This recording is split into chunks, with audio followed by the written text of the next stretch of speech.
Hi, my name is Leslie. I'm a servant of God. I'm one of 20,000.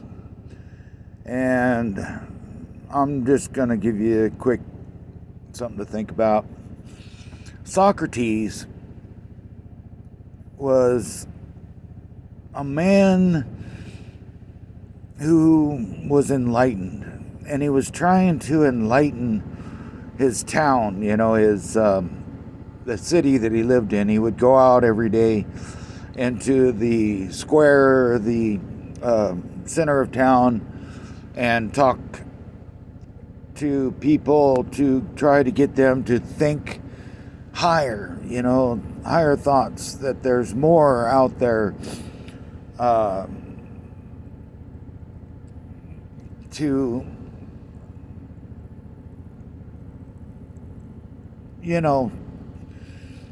exercise your brain muscle. There's more.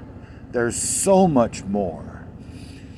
But the people of the city thought he was a crazy old man, and that he was trying to change their thinking. He was just trying to get them to think to a higher degree, that there's more to the human existence than what they were experiencing,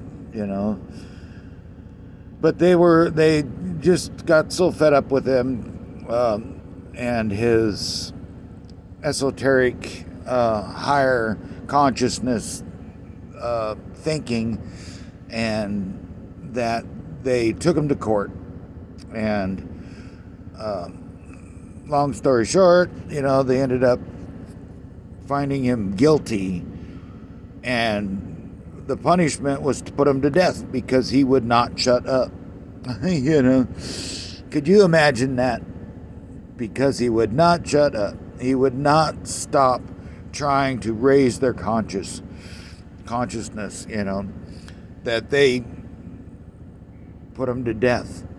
And then he ended up drinking the hemlock tea and dying. And probably for him it was the better thing,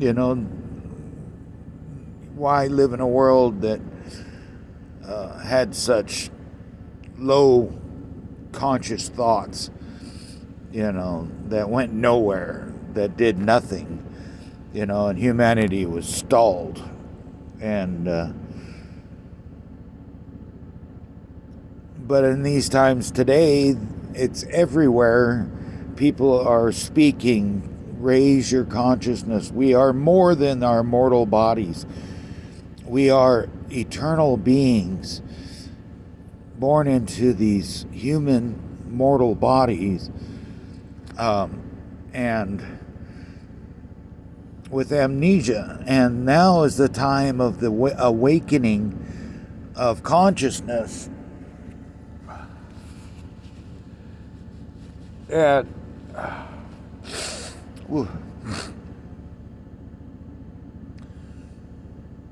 again, there are so many people that just ignore it.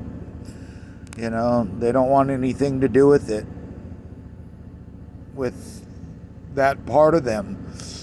And you can never escape that part of you, that immortal part of you, because when you die, there you are, in your immortal body, and to the place of which you came. And then you're going to be like, well, if only I knew. And that's what these times are for, is for you to listen, understand that you are more than what you are. You are so much more than what you are. And now we're getting the power to ascend and to rise up and have these powers. Like Jesus said, that time will come when you would do greater things than what I have done. You will be able to do the things that I do, and do greater things than I do. And these are those times right now. All you have to do is acknowledge, and look into it, do some research, figure it out, Get to know yourself. Know your own self. All right. Well, peace and grace be with you. God be with you always. And love others as you love yourself. Remember, forgive yourself and love yourself. And then love others as you love yourself. Do to others as you have done to yourself. Being loving and kind, being generous and charitable, lifting others up, helping others up. All right. God be with you. Jesus Christ be with you always.